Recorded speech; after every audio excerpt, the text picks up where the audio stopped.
Gdje ste ljudi prošli jedno obaštenje, da i samo pre početka obaštenja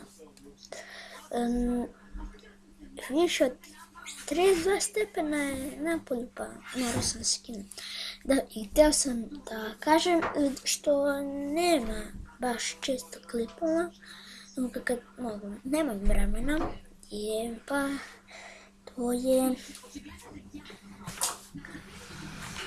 zbog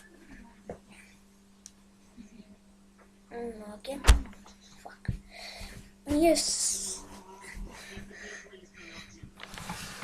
nije slomljena, nego upao sam u krov ili tako, nego to je to. Sam htio taj klip malo danas obastim, jer neće biti svaki dan kod lekara.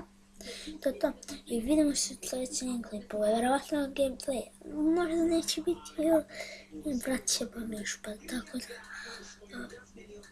Vidimo se u sljedećem klipu, bilo šta. Puh.